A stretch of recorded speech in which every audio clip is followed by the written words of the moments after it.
after the meeting.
Hello. Yeah. This one's not working. Give me that. Yeah, this one's. Hell. Oh, hold on. Just get away from it. Is the meter okay? Yeah, this is functional. This one's definitely not. I don't know why this one's not working, but I don't care because I think it's just low battery, so whatever. Yeah. We have mics now. Yeah, finally. This one's not. This one's the one that's not charged. This one is the one that's. Oh yeah, that would make sense. The red light Yeah. it as such. Yeah. That one didn't. These are all just out of the box charge. So. Are these new, or did you Yeah, just find them hiding in the store? No, No, they're they new. just bought them. We just Yeah. bought them. So as Do in you we know also what you just guys should unboxed buy? it. Yeah. A fucking cart, so that when you transport things from the storeroom to anywhere else, it's not painful. See, we don't have a Yeah. place to store the cart. Yeah, the cart's kind of. I've got a fold-up cart at Yeah, we home. thought of like a Confino or something. I don't know, P1, P11 parking. Just leave it out there. So you're saying I should try to make this the receiver somehow? Yeah, the low battery one is the Okay. receiver.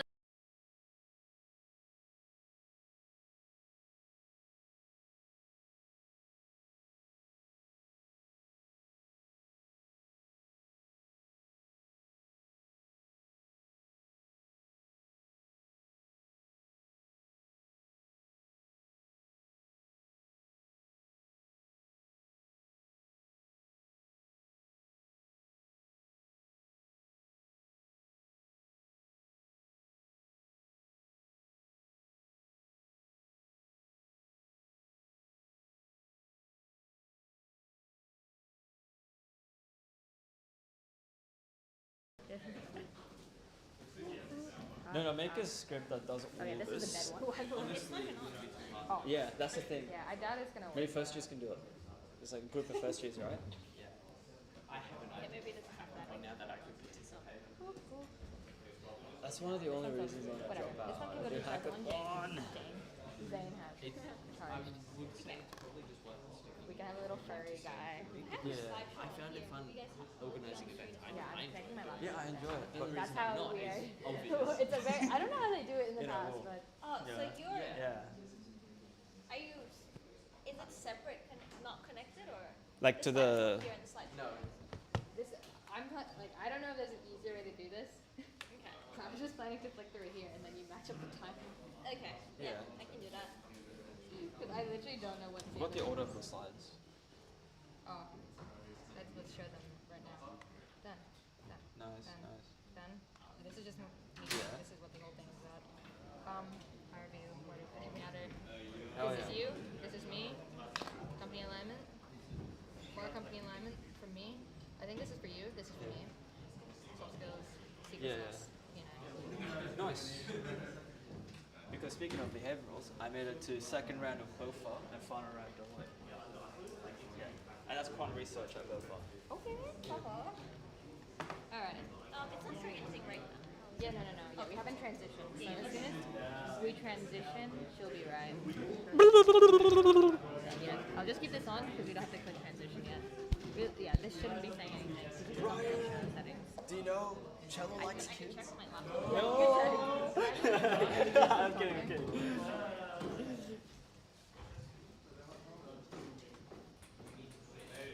I'm gonna go up. Can you just speak? Just Yeah, what's happening? okay. Just go without me.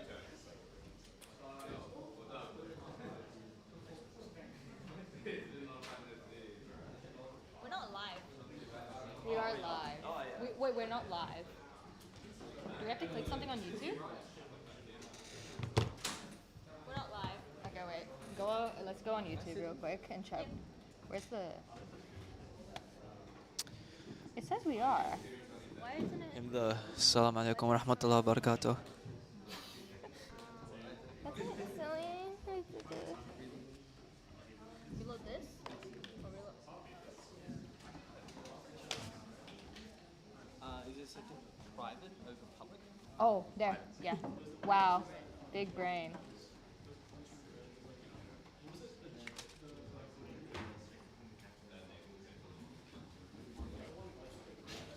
Okay. We might have to give it a second. Yeah, that's okay. That's alright. We give like a 5-minute grace. We have a 5 to 10 minute grace period. What about 5 to 10 minute grace No, because period? people come in late, right? So give it 5 minutes, right? Stay 1 hour, yeah. I always want to stay away from traffic to that down. Man, smart man. Did you drive to me?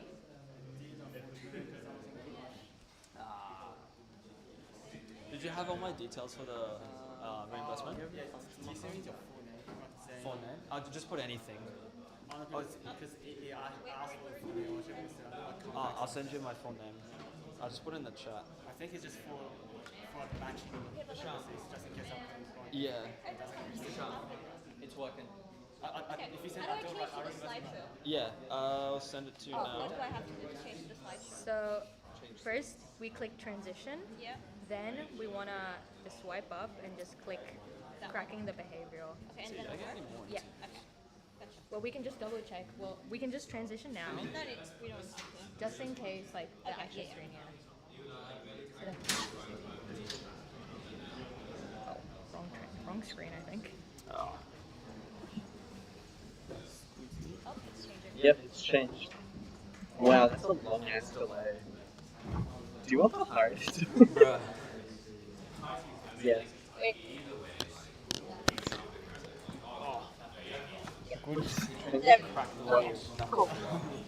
Okay, just click.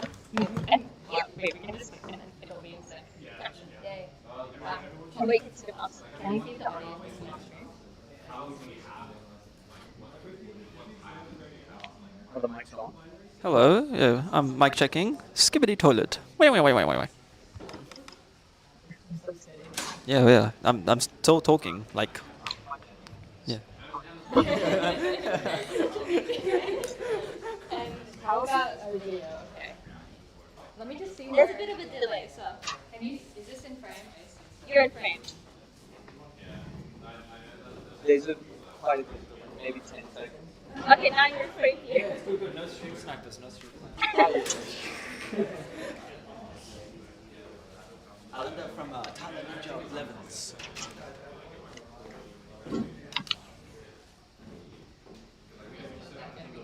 Yeah. Hide the tabs. Zain, Huh? do you want to push the camera more? Like up this way or like No, totally angled up? Can you floor, not the people? Can you? The twisty knob. Oh, sorry. Jesus Christ. You might want to come around the other side so you can actually see where it's pointing at. Like, maybe down. So like that? Well, you still want to catch the floor, you want to catch the base, right? Like this? But then where's our heads? No, we can see. Yeah, like this. Yeah, so center of the figure. Yeah, that's good. Angle it back up. Stand in frame. Back up. Yeah. This? As in Like this. a bit more to the right. To the right. Like here. And that's good. Now, Do I twist the knob? Which way? The righty tighty, lefty loosey. good. You do.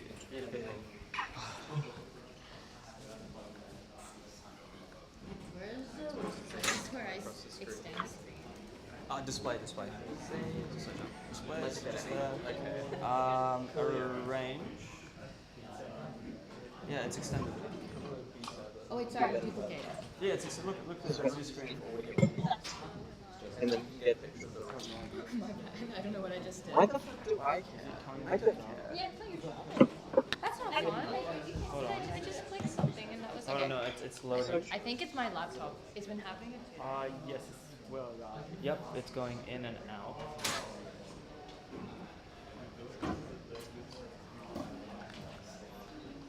Let's try this.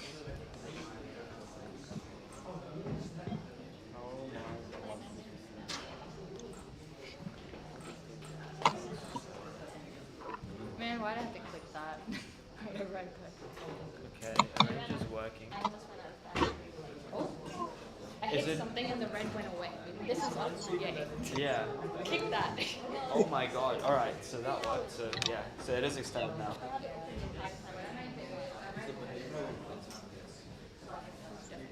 Yeah. No, that's just Space. Yeah. I'll show the arrow keys one. Yeah.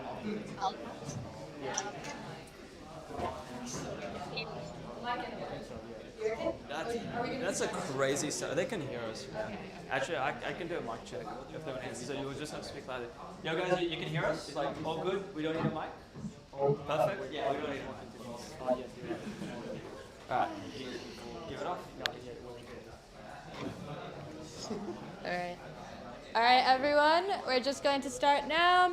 All right. Welcome, everyone, to the UKCS Cracking the Behavioural Talk with myself, Masham, and Zain.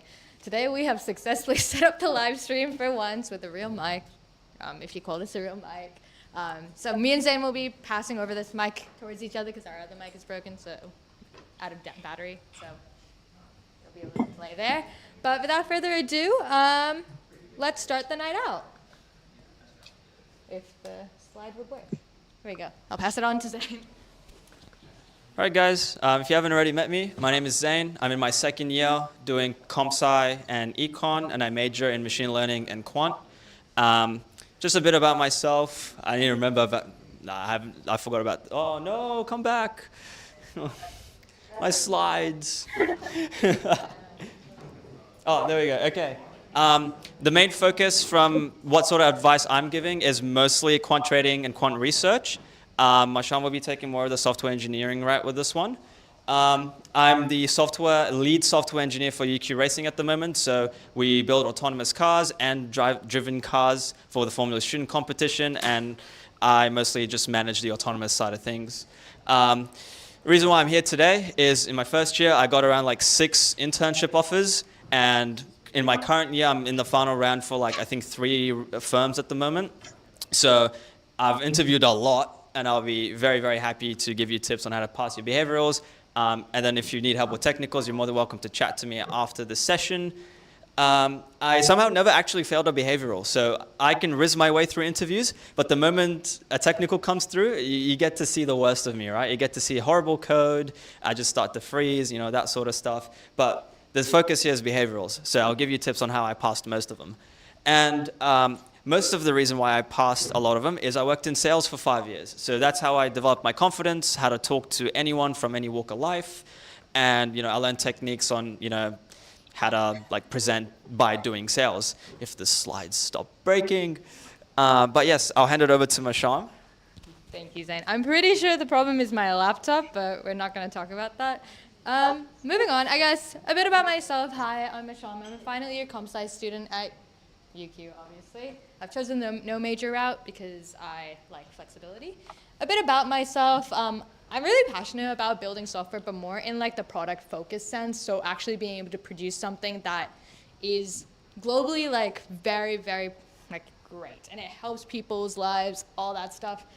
That's the type of stuff I like. I have interned in both, I guess you could call it global tech and Australian product-led companies. So at Amazon and Atlassian in software development. And yeah, I've taken a bunch of leadership roles ever since I've gone into uni, which is a big thing that helps me with my behavioral interviews, but in no means necessary for you to pass a behavioral interview. Similar to Zain, I have around just over 6 years in experience in customer-facing retail, hospitality, and mostly sales. So, which is probably why I'm very comfortable with behavioral interviews and the actual reason why, like, everything I say in a behavioral interview is very methodical. And lastly is, honestly think, oh yeah, the last point, I want to put a heavy emphasis on this. I genuinely believe getting an offer, there's always a little bit of luck.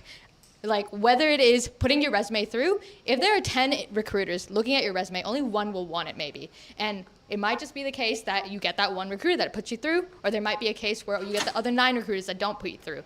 I believe that you always will have a little bit of luck on your side, and sometimes it's in your favor and sometimes it's not. So I do want everyone to think about this every time they go through an interview, but always don't just say, oh, I just didn't get it because they didn't like me. Just a little thing about that. Let's move on.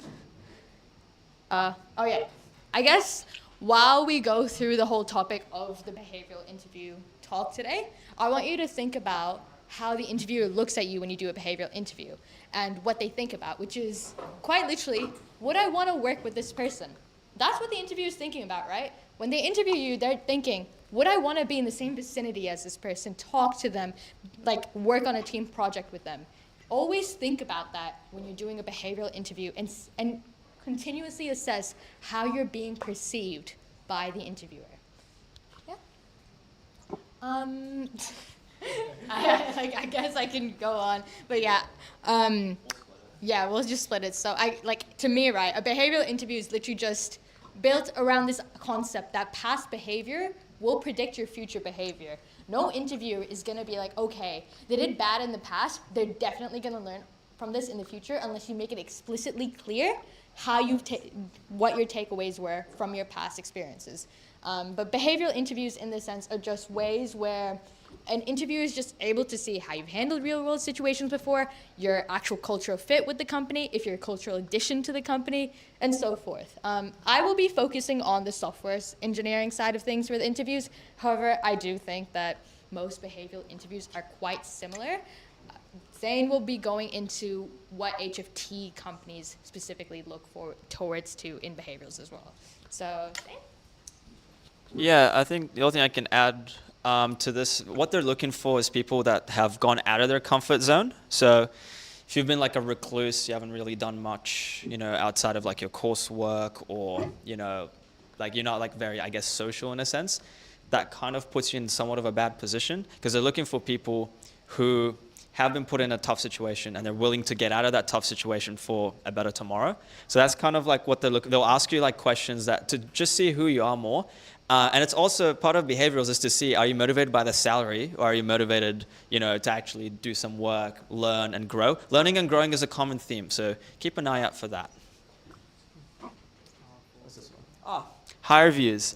Oh, the bane of our existence.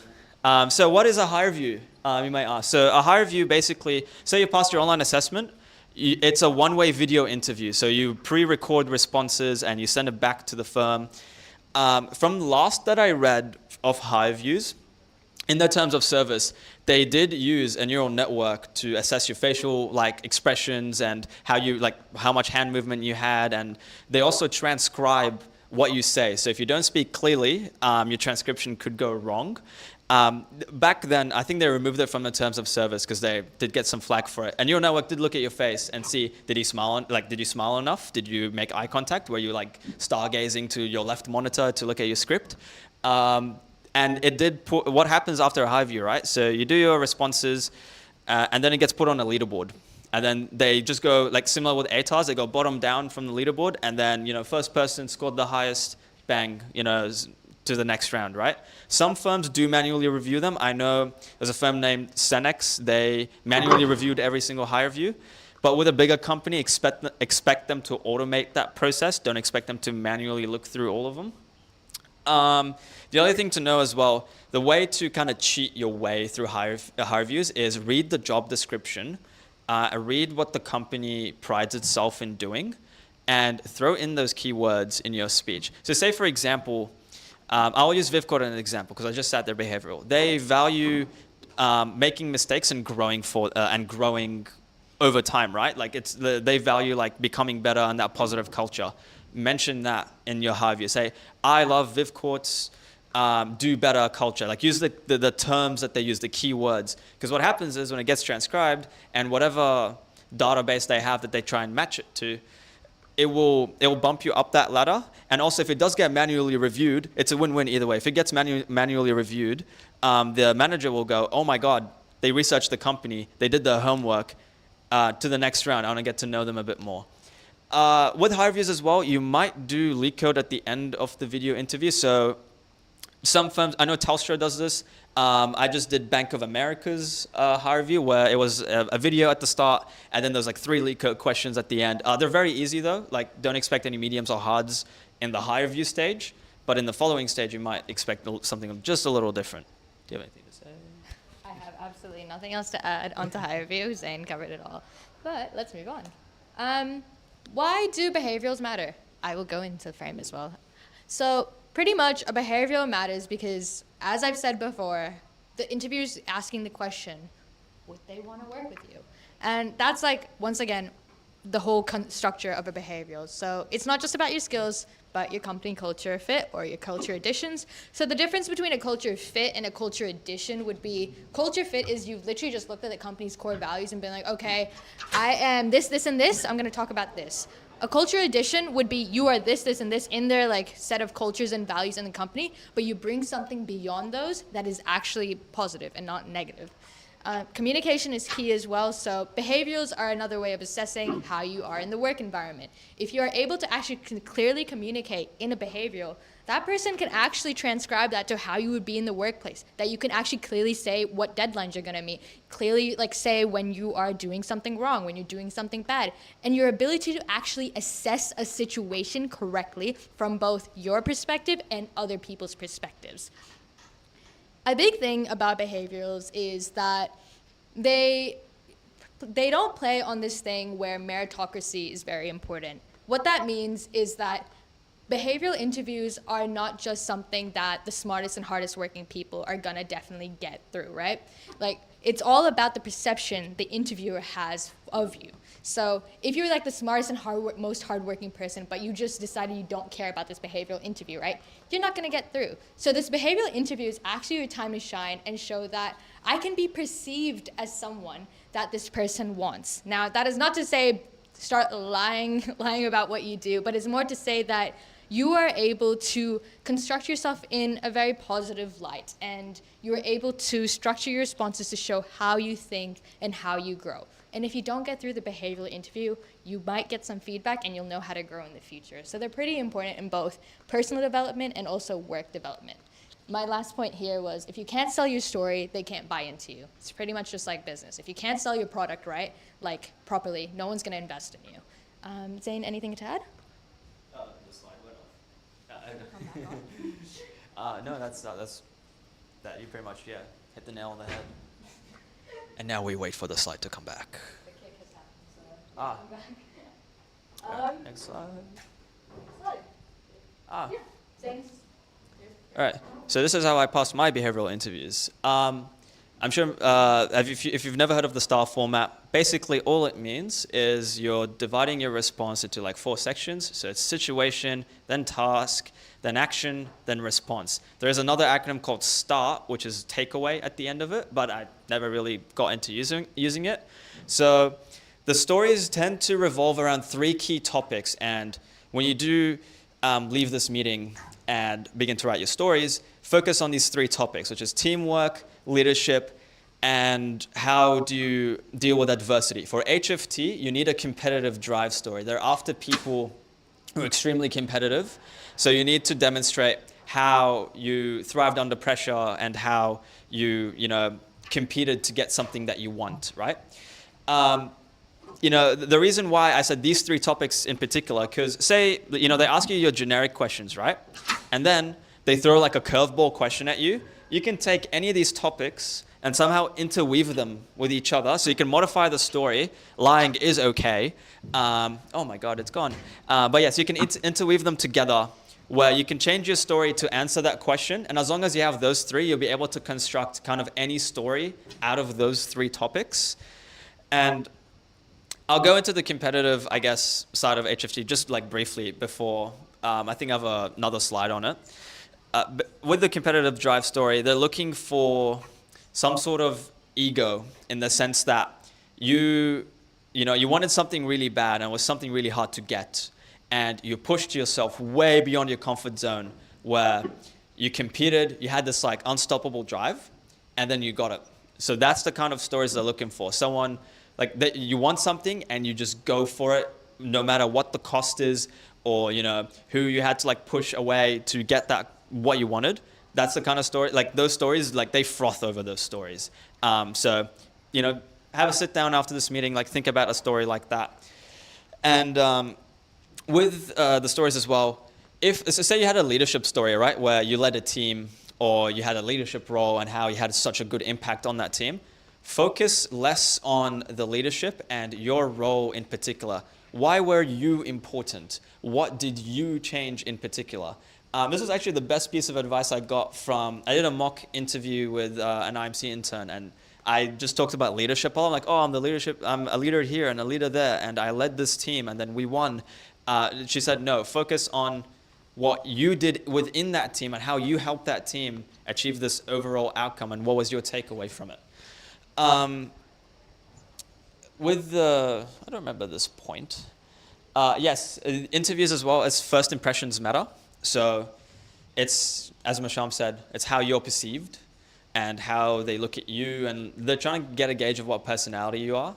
So, as I said earlier, like show them you're someone who takes, I guess, like you solve problems, and you don't, like, if life sucks and stuff, you don't blame everything on, my life sucks, that's why I didn't pass this interview, or I didn't get this GPA, or I didn't get this. Show them you're someone, regardless of whatever adversity hits them, you will push forward, you will fight, and they love that sort of stuff. Like someone who will take I guess whatever adversity that comes their way and mold it to either like a win-win situation. Either you get over it or you learn from it. With that story, I guess you can weave it with those 3 topics over there. It's usually in the action section. In your action section, you just say, I did this and this, and this is how my life is so much better by doing all these little things that I did. Next slide. All right. So how I go about my approach when I structure my interview responses is it's STAR but with a T at the end, because I believe your takeaway at the end of a response is actually quite important. And if you show that, amazing interview, you can see that you've learned something. So just to go forth, START is a way to structure how you speak. Situation, task, action, result, and then takeaway for me. Most of you have probably heard this, or some of you haven't. You probably heard it, and some of you might have never even thought to implement it. You're just like, this is a bunch of baloney. Like, I'm not going to ever say this. I just speak like that anyways. So just to go forth, like how you structure it. So situation, right? So your situation is going to be, okay, I was working in a group project on Exchange with X amount of people. You want to be concise, not give too much detail, but just enough so the person understands where you were coming from. Task.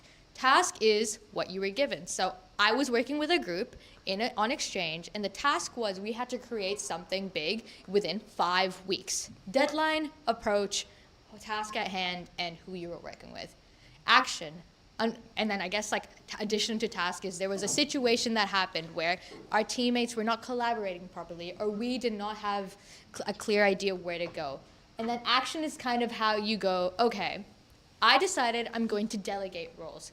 I hosted weekly meetings with my team in the Monday mornings in the dorms, Wednesday afternoons in the dorms, and Friday mornings in the dorms. And what happened from that result was that we were able to actually effectively plan our entire project, get the deadline done get the project done 2 days before the deadline, and actually successfully do this. Takeaway. Takeaway would be, from this experience, I actually learned that delegating in the team environment is way more beneficial than you think. The conscientious effort of doing something actually really helped me move forth in life and apply it to other areas in my life. Something like that, I've just given you like a very brief example without giving too much detail. But an example like that where you're able to actually go through the situation clearly, task, action, result, then your quick takeaway, that interviewer will love that. They'll be like, oh my God, you actually learned from a situation. It could have been a really bad situation. But the primary goal is that you learn, right? And they want to see that. They want to know that you know how to learn. Because learning is actually a skill that people don't realize. You don't just learn by reading. You learn by, I guess, just going through a bunch of experiences, right? And like reflecting on them. So I always try to integrate this reflection or lesson to make the story more memorable. With that being said, START is a long acronym. Do not talk for ages in your behavioral interview. You don't want the interviewer cutting you off and being like, okay, that's enough. That feels horrible and you don't want that. So make sure you work on your conciseness as well and prepare stories before your interview. Make sure you don't go in there thinking about absolutely nothing. Be like, okay, they ask me a question, I'm gonna think of the situation on the spot. Really try to go online. I went on Google for like a bunch of interviews and just searched up X company interview or just like generic interview questions, right? I just like constantly just write out every single situation I have. You're always gonna be hit with a curveball at some companies though, right? You gotta prepare for that, but you have to have multiple stories that can help you get to that point. Another thing is, don't be afraid to say, when the interviewer asks you a question, don't be afraid to say, can you give me a moment to think? Because that's actually very valuable. You don't want to open your mouth and say a situation you realize isn't actually going to be effective. I love taking like, hey, just give me a moment to think. I know it sounds a bit silly. The interviewer just sits there silently, but honestly, they would prefer you being silent for like 15 to 20 seconds or whatever, rather than you just straight yapping out of your mouth about absolutely nothing. Lastly, let me just look through all of my points, sorry. Natural fluency, aka speak in star structure without overthinking it. So a big thing about me, which I don't know if it's great or it's just sad trauma, but I've been told by a lot of people I just naturally talk in star, which is kind of sad because that means I've done a lot of interviews. But I guess that's great because the more you do stuff, the more you learn, and then you end up actually structuring how you speak. Storytelling is like one of my favorite things. I always tell people a bunch of stories, so that helps me as well, I guess, with my behaviorals because I'm able to consistently say stuff and I like getting messages across. So storytelling is my favorite thing. If you learn how to tell stories, I like to do poetry and stuff, you'll be able to like figure out how to deliver your points, right? And soft skills. So we're gonna get into soft skills in the next slide. I won't go through it too much, but soft skills would be like your tone, your like the emphasis on your voice, hand gestures, etc., right? Communication is intentional, so be brief, impactful, and focused, and once again, being a storyteller is awesome. Let's move on to the next slide. That's okay. All right, company alignment. Oh, I'll give this to Zain. This is just into HFTs. Yeah. All right, so for HFTs, as I've hinted for the last like 3 slides, they're really after competitive people. So I'll leak Optiva's interview question that I got, which is demonstrate a time where you showed competitive drive and overcame adversity. And I'll give you my example story so you can get an idea of what they're looking for. So what happened is last year, halfway through the year, I was trying to apply for internships, like even though as a first year, like I knew not many options are open. I had a friend down at UNSW. He was a co-op scholar. He's really, really smart. I admired him for like a long time. And he, in his first year, because he's a co-op scholar, he interned at Optus, and then in his second year, like that's mid-year break, he got into Optiva. And we were rivals since high schools. So we were both trying to aim to get into quant, and he beat me to it. And at that point of time, like I sat down and thought, you know, we wanted the same thing. We started at the same time, and he beat me to it. And my grades are not as high as him. And, you know, I had this sort of like epiphany or like ego moment, like kind of like sort of like awaken in me where I was like I'm not going to take anything lower than a 7 anymore. I'm going to try and beat this guy. I'm going to try and catch up to him. I have to become him, basically. So that's what I started from that sem. So that sem, I was like, I'm really behind on knowledge. This guy has like taught himself a lot of things. I did the hardest courses I can do in my degree in that sem, even though they're not really hard. Like I did 3506, 3710, Stat 3006, and Comp 3702, and I skipped all the prereqs, so I didn't even do 1061 or Stat 1301. Just went in, I was like, I'm gonna go all in. It's either I'm gonna win or I'm gonna be a loser for the rest of my life. So I went in, I studied like 16 hours a day. Sometimes I wouldn't leave my room. My parents will leave food outside of my room, and I'll just be like, what's the Smeagol from like Lord of the Rings? I'll just like get the food in, and then like I'll eat it, and then I'll leave an empty tray outside of my room. I did shower though, so I was still hygienic. I had this constant drive of, if, like, say I get stuck on a coding problem or a math problem, and I go, if I can't solve this, I'll never be as good as Peter. I'll never be good enough to join Optiva. I'll never be good enough to, dream of going to HFT, right? So I pushed myself constantly, kept catching up, kept applying to internships, kept doing more projects. And then slowly, everything started to change. So then I went, at that semester, my GPA has now reset because of a degree change, but semester 1 I was on a 4.67, and I ended the year with a 6.33. And I was like, by the time I ended the year on 6.33, that's when the offers started to come out. So I had offer 1, and then suddenly offer 2, and then I waited, offer 4, 5, and 6. And then suddenly, now instead of, I follow this quote very often, and it's a bit cringy, but it's from a show called Blue Lock, which was, I think one of the characters said, be the one who gets to choose instead of the one who gets chosen. And I followed that quote very dearly. I became, a person who got to choose where I wanted to go rather than try everything and hopefully get one internship, right? So that was kind of like the story like I gave them, which is like I locked in basically. My GPA went up, I got offers, I did my internship. I taught myself really, really hard subjects so I can catch up to this guy. And they really loved that story. And the takeaways from that story were I was extremely competitive. I sacrificed a lot of things to win. The only thing that I care about in my life is to win. It's either I win or I lose. So, I told them like losing is worse than defeat. And they said, oh, what if like, they asked this curveball question. What if you don't get into quant? And I said, I'm just going to shut up, sit the GAMSAT, and go into medicine. And they were like, whoa, okay, like you have like very strong convictions. Those like strong like words or convictions or ultimatums, they really like that sort of stuff where it's all or nothing. You're willing to win at any cost or anything that comes your way. Or, if something bad happens to you, don't blame luck. You take life into your own hands and change how your life is. Basically just covered this. When was the time, your competitive edge helped you? You can use sport for this. It doesn't have to be academics. So if you're a sporty person, you can use, how you pushed yourself in training and then, maybe you made states or you made nationals. The main things you don't want to show in the interview, and they will in the technical afterwards. They are going to test you on this, which is you're someone that doesn't fold under pressure. So typically in technicals, HFT, like for trading specifically, software engineering, they're just a little bit nicer. They will be a bit rude, and they're not actually rude people. They're going to just put you under pressure. And they're testing that you're someone that's not going to fold. You're going to keep going. You're going to keep trying, regardless of what noise you're being, subjected to. Right? You can block out the noise.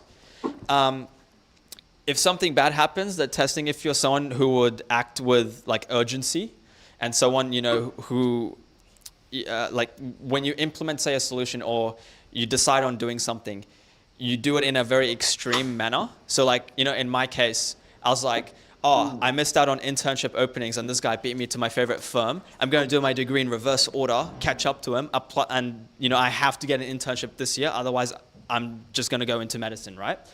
They're looking for that sort of intensity. And of course, your drive to win. Everything you do, and what they're looking for is everything you do is for the sake of winning, for the sake of becoming better, becoming smarter. And, like fun could be thrown into that equation, but they just care about winning. They don't care if you're having fun, they care if you are winning. And that's what they're kind of looking for in the interviews. Thank you for that, Zain. Let me move on to my slide. I kind of forgot what I put in here, but I guess Zain's points were great and spot on for HFTs. With software engineering, also the camera is dead, so whatever, yeah. Basically, with software engineering, you don't need to rely on your resume to do, you shouldn't rely on your resume to do all the talking.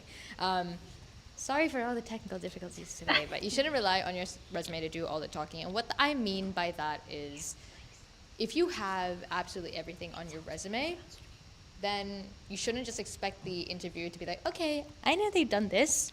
I shouldn't I shouldn't talk about that.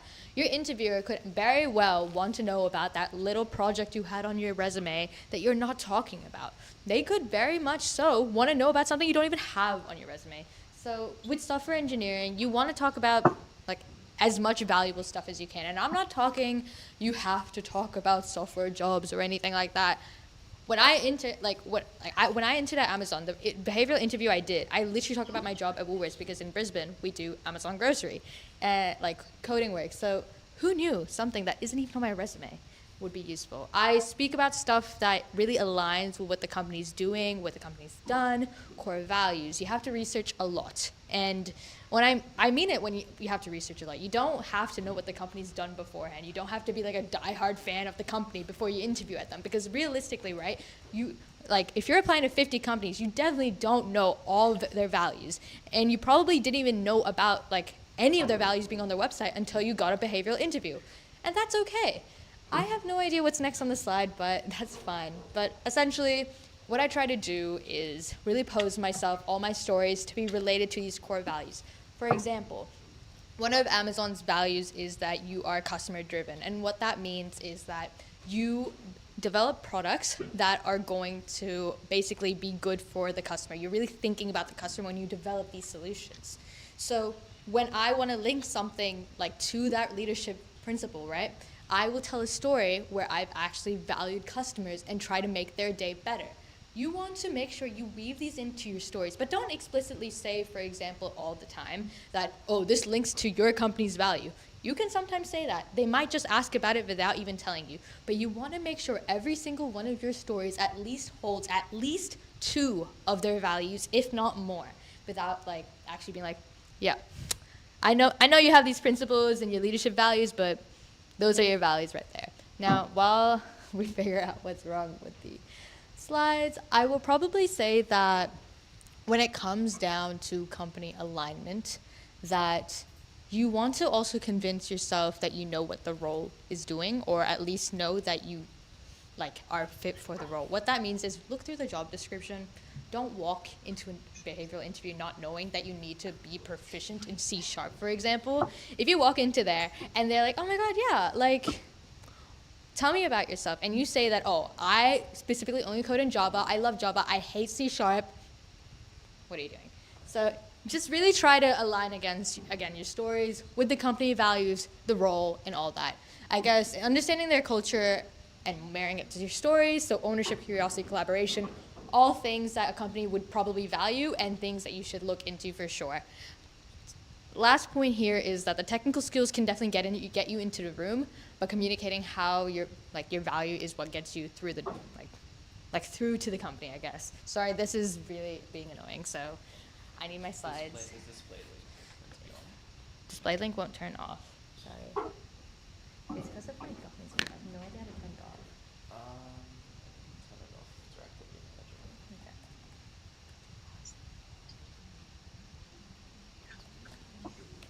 Okay. Oh my God, this coffee. Oh, yes. Okay.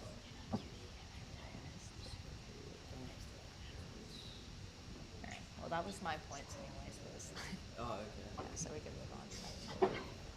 Okay. It could be a software thing because your cable sync. Okay. Yeah. Whatever. Okay, let's move on. Maybe. Okay. Soft skills. Alrighty, awesome. So with the soft skills section, as I've mentioned before, when you do an interview, you need to have good soft skills. Soft skills, hand gestures. You might have noticed I have been doing hand gestures throughout this talk, sorry. Emphasis on your voice. So what I mean is, when I say something like, we really want to drive it forward, when I put that emphasis on drive, you can really see that I know what the point of the sentence is, the drive forward. Just constantly think of stuff like that in your interview. If you want to write a script before your interview, feel free to write it and just underline stuff, just watch a bunch of videos on how to draw emphasis and fix your tone in your voice. You don't want to walk into an interview and also sound sarcastic. You don't want to sound passive aggressive. You don't want to sound like the bad person, obviously, in the interview. If you are, per se, like a bad person, right? The interviewer will probably realize that if you're not conscious of it. So make sure you know that. But yeah, it's not about what you say, it's how you say it. Today I've not really been trying too hard, but I try to replace my ums with like or other filler words or just not talk, because an interviewer really does realize when you say a lot. And I know in last week's talk, Amy, she kept count of how many times Zain and I said and we didn't say it a lot actually. We said it like 6 times apparently, but apparently this week, I'm pretty sure this week would be pretty high, for me at least.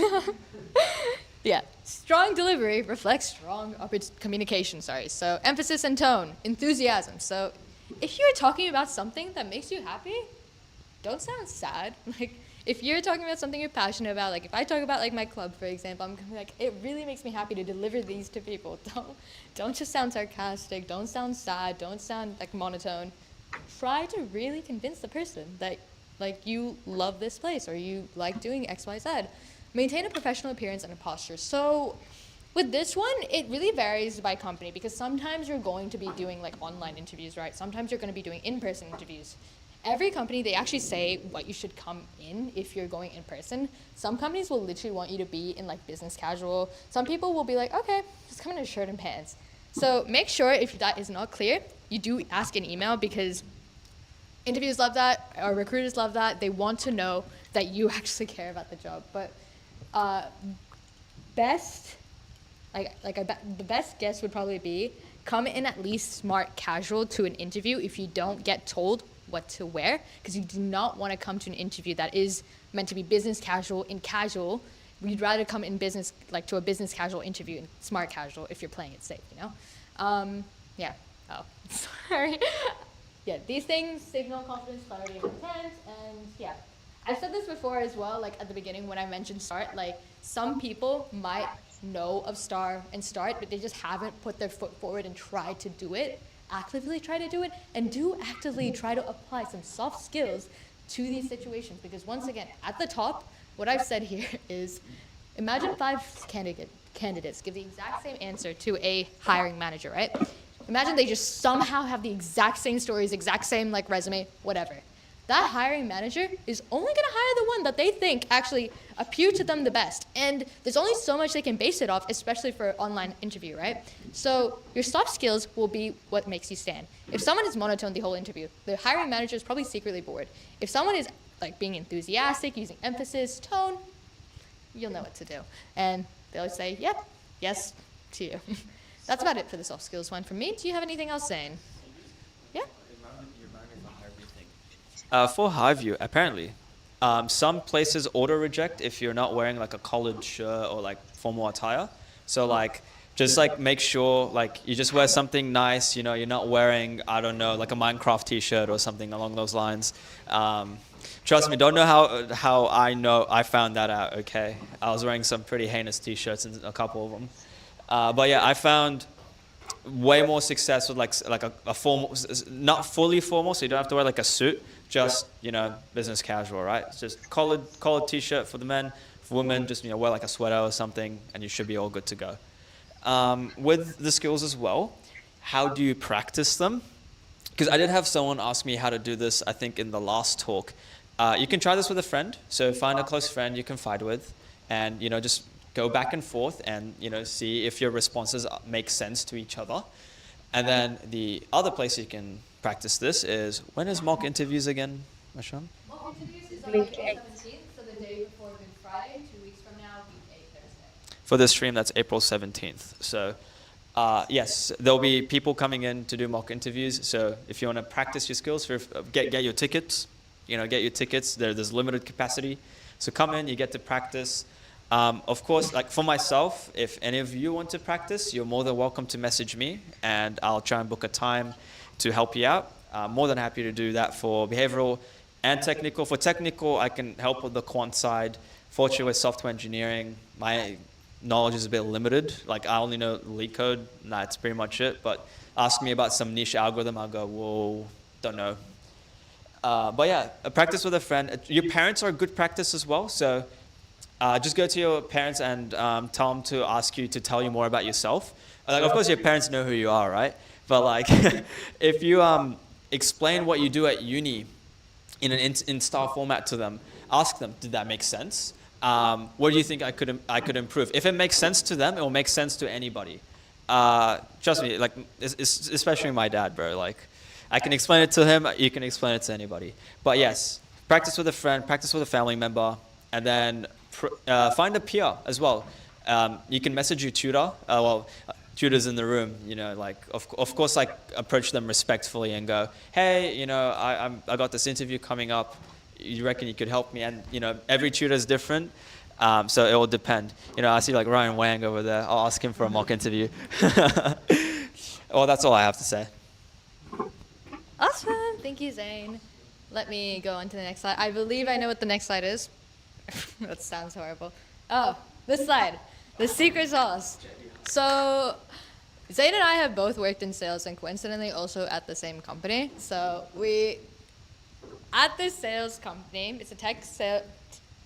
Yeah, I'm not going to mention too much, but we get taught a very specific way on how to drive a customer into the store and outside the store and how to interact with them, every single thing. You get paid on commission, so it's a very, very intense like strategy that you have to go through, and it's just this whole thing. So there's 5 key steps here, and I actually believe that working at this place helped me somehow with behavioral interviews in the sense that it makes you really conscious of everything you do. It also made me very conscious of every time I enter a store and how people are persuading me. So I hope this doesn't like black out essentially from the screen, but 5 steps. These are like very concise. We have like 8 steps actually, I'm pretty sure, but engage from the start. So how this transcribes is when a customer walks in, you want to like constantly greet them, right? So likewise, with an interview, try to be the first to say, hi, Masham.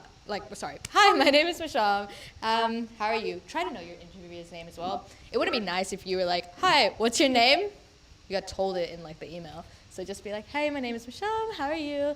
And like, shake their hand. First impressions matter, energy, confidence, right? If you're in the room, you shake their hand, right? If you're in the call, be like, hey, how are you? And you know, just like, say hi is essentially what that one is. Next, qualify the opportunities. So asking open-ended questions, qualifying the opportunity. In the sales sense, what this actually means is try to find out what the customer wants, right, by asking open-ended questions. So if a customer is going to buy a camera, right, you wouldn't ask, do you want a Canon camera? You would ask, are you a beginner? Are you a beginner in cameras? Is this something for yourself? Stuff like that. So when you're qualifying the customer, how that would transcribe in the interview like sense is essentially someone asks you a question, you want to basically ask the open-ended questions at the end of the interview, but also understand what the interviewer really wants in a candidate. So that would be like asking questions before the interview, but also prep work, right? Prep work as in looking at their core values. Next, the third one is building a tailored experience. So for customers, of course, that's more relevant because you're trying to make sure the customer has what they want. If they want a camera and they really like pink, you want to get them pink accessories. Awesome. If they really like Polaroids, you want to make sure that they're getting like the decorative ones if they like decoration. Building a tailored response, though, is just don't just answer, show how you solve the problem. That's just using star or start, right? And then linking your experience directly to the role. Once again, that's what I've said earlier, where you're trying to really weave everything about the company values into your response. You're trying to weave the role into your response so like perfectly that they're just like, this is the candidate. This candidate loves what we do. This candidate actually embodies what the company is every day, but they do it with so much passion. Handle hesitations. So anything about, like, if you feel like you haven't actually answered the question confidently enough, right, you can say to the interviewer, do you have anything else, like, you want to know about that part by any chance? And they might just say, oh, actually, yeah, or no. Depends on the interviewer, unfortunately, but they usually say it anyways, but sometimes they might just be a bit lost. Address any, like, hesitations they have, I guess, about it. Be calm, clarify, and lean into what you bring. And then closing strong, making sure with every single question you answer, you make sure there's a resolution. You make sure you have that takeaway. You make sure your result is clear to the person. Recapping your strengths. But yeah, that doesn't mean like after the interview's done, you do like a summary of yourself, like ChatGPT would, like, overall, these interview responses are blah. Don't do that. Just leave them with a lasting impression, but be like, yeah. And then when they ask you any questions for us, don't say no. Because why would you interview for a job and not just have some question, right? Everyone has a question about a role they're passionate about, right? You can't actually intensively research a role enough that you know everything internally. So have a question about it. Whether it's like a really simple question, like how, like even like the most like basic questions, like what's your day-to-day life like? I know for recruiters that's a bit different, but just ask something that shows them, I'm interested. That's essentially it. And it kind of transcribes what we've done in sales, but the way we've worked in sales, at least for myself, I've very methodically thought about everything I do, unfortunately, and it's a blessing and a curse, unfortunately, at the same time. I'll pass it on to Zain for any other further comments he has. Yippee! All right, I'm gonna yap about this just for a little bit. So, best 2 pieces of advice I got from my manager. 1, be a chameleon. What does that mean? Basically, you tailor your responses or your behaviors depending on who is talking to you. So a good example, I grew up in a rural town. It's called Rockhampton. It's in the middle of fucking nowhere. And that's my first job. I worked at JB over there. And what do you know about rural towns? A lot of bogans. And I grew up in a city. So before that, I lived 10 years in Dubai. So I'm as posh as it comes, right? So I came and I had to learn how, you know, they come from a very different background. I come from a very different background. How do I build a relationship, you know, with, you know, people that I don't really align with, right? Way I went about that is I just tried to learn about what they like. I asked them the open-ended questions, you know, like the first thing I'll ask them is, what brings you in today? And then, you know, they tell me more about their life or their wife or I don't know, whatever's happening and that, like going on, right? And then what you do is, there's 2 things to keep a conversation going. You either mirror them, and you know, say for example, the person Y goes, "Oh, I went to the shops yesterday," and you go, "Oh, the shops. What did you do?" Like you take an aspect of the sentence, mirror it, and then and put a question mark in front of it. That's one way to keep a convo going. With being a chameleon, it's about experience. Talk to as many people as you can. And the clear distinction I want to make about this is there's a big difference between being a chameleon and being fake. Being fake means you're negative about it. Like you talk behind people's back. You know, you're only putting on a face to get a benefit out of someone. Very big difference to just changing how your sentence is worded based on that person's experience, right? It's a very, very good skill to have. It's how I was able to have a conversation with basically anyone that walks past me, right? The second piece of advice I got, let me remember it. Give me a second. It's like be a chameleon and, look at it from the other person's perspective. It ties into being a chameleon. This was when I was trying to start a new club in high school, and I got basically Business 101 built into me, which is look at the other side's perspective. You know, when you start a conversation with them, just try and listen to them and try and get an idea of how they think. And then you'll be able to give them a response that more aligns with how, you know, they perceive the world or how they understand, you know, what, like the response they're expecting basically. So basically, what I'm trying to like summarize it to is, this is more like business side of things. Look at it from the other side's perspective. What's in it for them? In these interviews, you're kind of selling yourself. Why should they pick you? Why are you the ideal candidate? Think of, and that's where the company values come in. Think of how you can align yourself, be a chameleon, change your skin into the company values, and then package yourself and give that version of yourself to the firm, basically. That's probably one of the best ways you can also build social skills. Believe it or not, I used to be quite the introvert. I was very, very introverted. And the way I built my skills is I got this job, and before that, I got into a bit of stand-up comedy. Unfortunately, I wasn't that funny today. But being funny actually, when you learn to try and be funny, you learn to listen to conversations and know what to say in what conversation.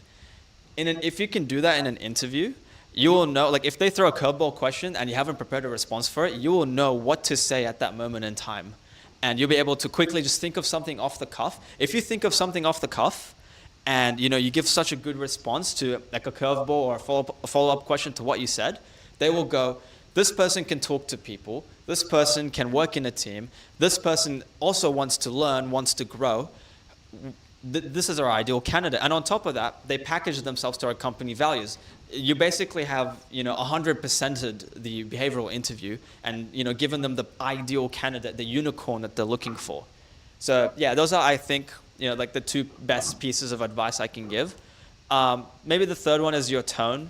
Learn to practice different tones. So in interviews you want to keep a bit of a calm tone, but a confident tone. So project your voice. Don't mumble. Like don't keep your voice to yourself or go quickly over words because you're nervous. Take a deep breath. Project it. When you project your voice, they'll be able to see it. And if you move your hands in the interview, they will go, okay, not only are they technically inclined, because I've seen their online assessment beforehand, but they're effective communicators and they're looking for potential leaders as well. The whole point of intern and grad, right, is they're trying to feed you up the pipeline to, become a full-timer and hopefully become a full-timer, like a director of some sort, right? They're looking for potential. So show them that potential by using your voice, using your hands. And yeah, that's pretty much all I have for this. Spot on, Zain. I think, yeah, Q&A. So I guess before I let anyone ask questions on the floor if they want, or obviously you can just ask us individually. I would like to say that next week we have our industry panel, and I actually think the round might be sold out, but we will release another round. Basically, it's a great panel at the precinct in the Valley. Not in that part of the Valley, but yeah, it's in the Valley. It's a really nice place. You get to network with great panelists. So we'll have a bit of a networking session, then a panel, then more networking with great food. I have some amazing panelists. So some from Amazon, Vivport, SwiftX, Oracle, and Boeing, and representatives from Tech One. So all awesome people. And we have quite a few representatives and panelists from there. So space for everyone. It is going to be quite a packed event. So I would say come on time and try to talk to the people you want to talk to as quickly as you can, because they might be taken up for the rest of the night. Additionally, I guess, yeah, tickets, they're running out quite fast. So if this round is sold out, I would keep a reminder for the next round. We don't have too many left after that. So yeah, the week after that, mock interviews, hooray! That's also on Thursday. And I guess coming back from that, I believe that when we come back from mid-semester break, we will have CoJam. So amazing. That's a little programming competition. And if you are interested by any chance to join the UQCS Executive Committee, we do have applications for that, as our special general meeting is next Friday. So if you're interested in that, there's a little form in our link tree. You can fill it out. If you can't make it to the event in person, at the end of the form, you can see where you email a video response. So that's all your information. If you didn't remember a thing I said, it's all on our Instagram and Discord, and I will not repeat it. So yeah, that's all for me. Questions on the floor? Anyone got any pressing questions they want to ask? Any tips or tips or any questions? All right. I think it's okay. You can come up to us individually. It's okay. And that's it, really. That's it for the event. Yeah. Thank you all. There's also pizza outside, so eat it before it gets taken. All day. All day, yeah. Because I had my shift essential. So I had breakfast, and then I just didn't eat anything from 10:30. What do you have? Like the chicken goujon fingers you can buy from Coles, and you chuck them in the air fryer. What is chicken? Goujons, like chicken fingers. Oh, yes.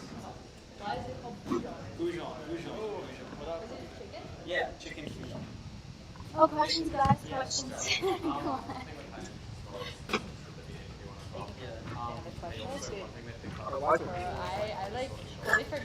didn't prepare. It's like Lamau. I have to put shit on. I have to hold like things to write. Hi, sorry. I actually got it in the last what you are starting question that you also Okay, well, good luck because that is Yeah, really yeah, like yeah. Do it in the one fast. string. Yeah. I think You get used to it. It's good practice. Yeah.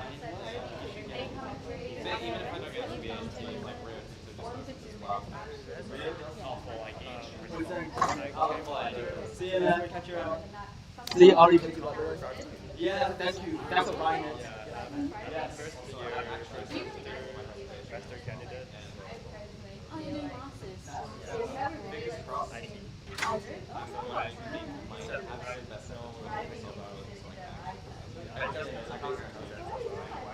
They are probably gonna get We'll shift it around your work schedule. So let me know the time to I saw this guy's LinkedIn. I don't think he used the he's a product manager now, and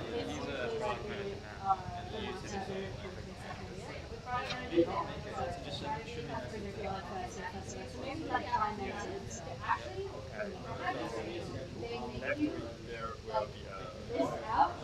They actually specifically say, this is our value. Oh, yeah, you tell me to say when I ended up being like 6 they're like, oh, cool. You just have all this.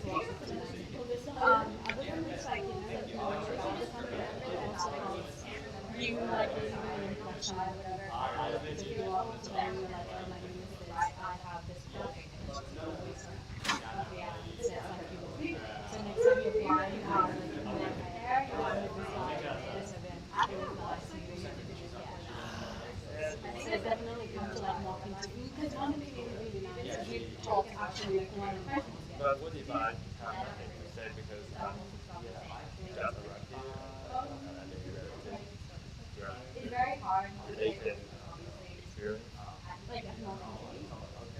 So you can go your bachelor, right? But the fact is, so you can just tell them, right? My bachelor is I think one that's from here over like that's my bachelor and then I'm doing my master's. And I love the things that I was Behavioral development is like check and check.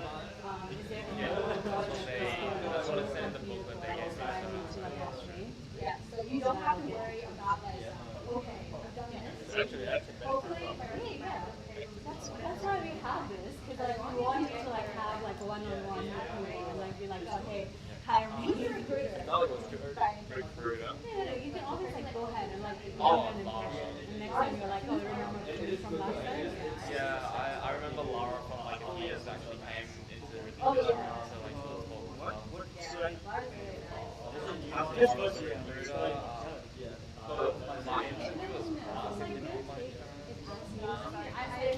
Take it as a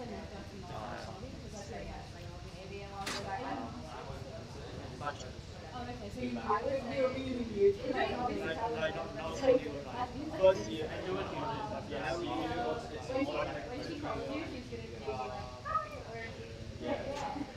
oh yeah, I don't know about that one because last Friday like I wasn't available, like I was in the lecture and so like I couldn't pick up that voicemail. She didn't sound like angry or sad or anything, but she didn't really sound happy either.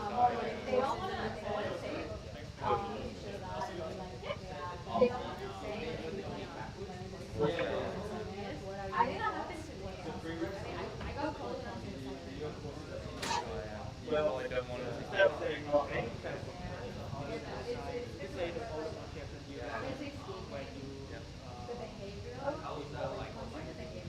Yeah.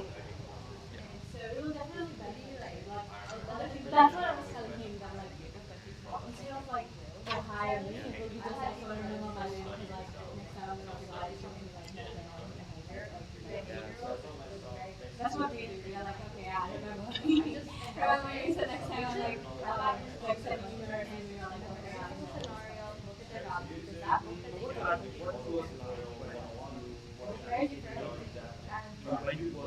Yeah, I think you can post that back in mobile or well, I'm just trying to like if I'm gonna invite them, like having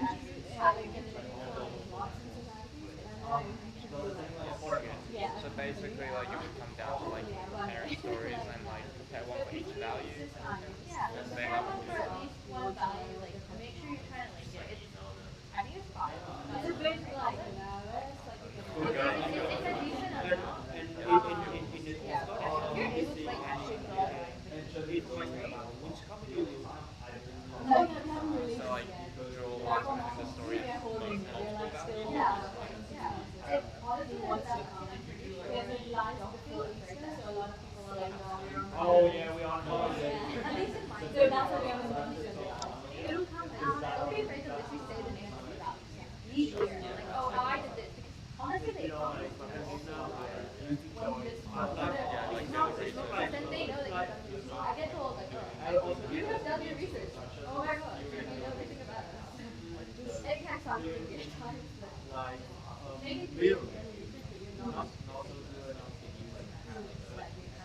But hey, look, every interview is just another thing, right? So you don't like, you would obviously like kind of stalk your interview, right? Kind of like before, like when you get the email or like on LinkedIn. Do you like try to pretend that didn't happen? Like you don't actually, Don't ever like, I wouldn't say like I stalked you on LinkedIn, I know what you did for the past 20 years. Like I wouldn't say that, but like you would just go and like, just make it sound, you know? I never tried that. I just Because if there's the coding interview on, I need to know. you might get it. That's fair. No, we don't do that. That's a bit too intentional. Oh my god, work there. You don't have to. That's just a second one.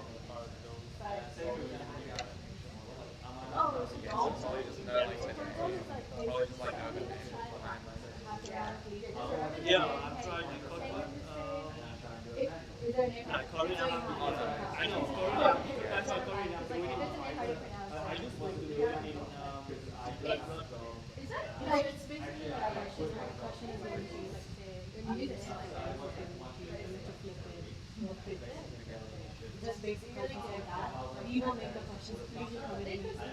But they can And vary. then there's like time. Yeah. Your job isn't full on, so yeah, it's like intensive. Honestly, good luck. It is a final hurdle, Yeah. but it is an end of feeling to get through. And then you get a bonus. So if you get like flags, you get like a bonus for your you know, have you done the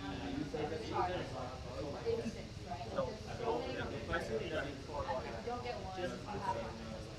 yeah. So for example, project? it's not Just kind like of like it's just like you have to Make get sure it's too all fast. So not as many questions. Oh, yeah. No, I didn't call my question. I was like, wow, like, let's give it a try. Well, I didn't win anything, but like, it was just good fun. Like, because you get questions and you're like, you're very, you're laughing, you're very, have you also figured out that there's all these like, you can see, I think it's in Discord, very short, you can like go and see like classes questions. Yeah. That was really cool. Like also when I do a lot of question and I find that there's some things like there's some hard path for doing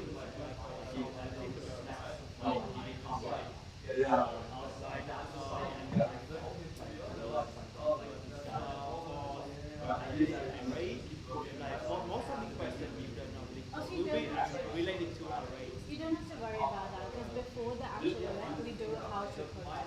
So you come there and we tell you like how to. Yeah, and then there's the code. So you'll get to know everything. But normally you need to know all of them. You need to know code if you know how to and you know, so starting with coloring, binary search, like all things like 60%. Oh yeah, as well as you, if you know the states, yeah, you can solve 10 20%. That's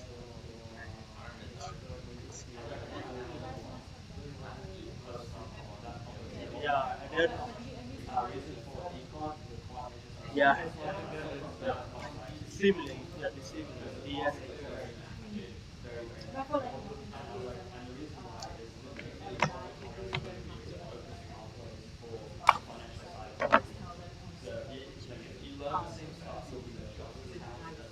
So obviously you won't know about that.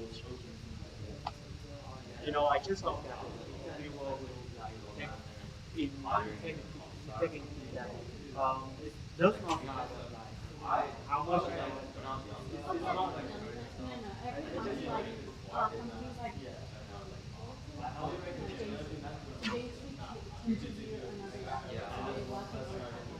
So you forget about Python, Java, because it's just you is what matters. Like everything will be covered for like. So, yeah. Anything else? I just hope that they will it's how you like you talk about what have you know, what have you done.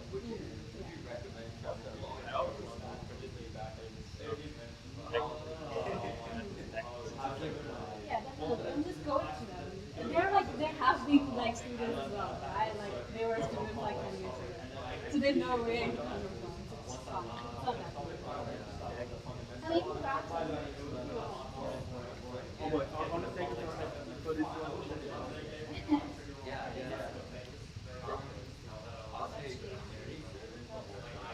Wait, is this the triangle from Putin? yeah, you can grab that and there's like more. Raise your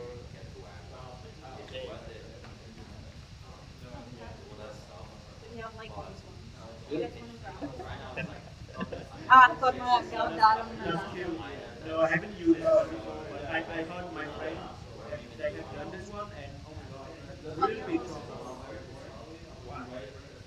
And the beats, like, I don't know, they say that the beat is such an odd item.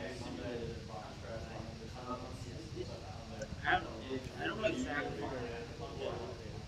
Like I'm currently using the VS Code for the already, and for the and then all the data all changed. What is the ideal view? Who do you want to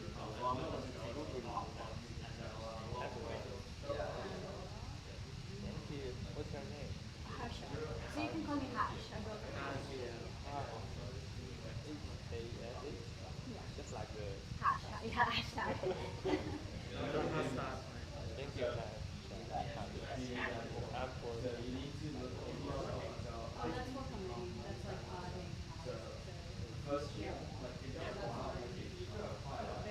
Oh yeah. Oh, my name is not here.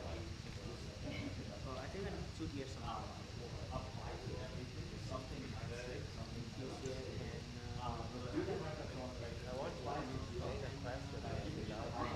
Well, that's it. Oh, we did. I think we did.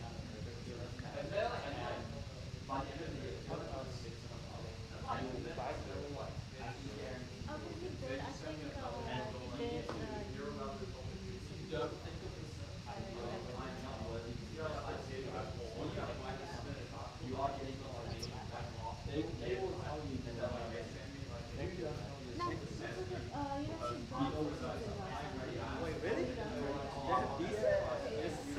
There's always pizza at UBC.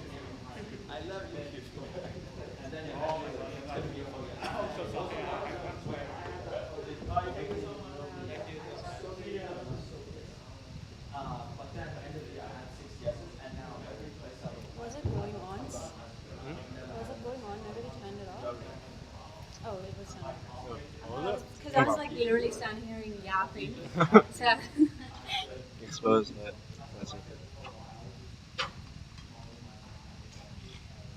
It's still live, but I don't think it's on.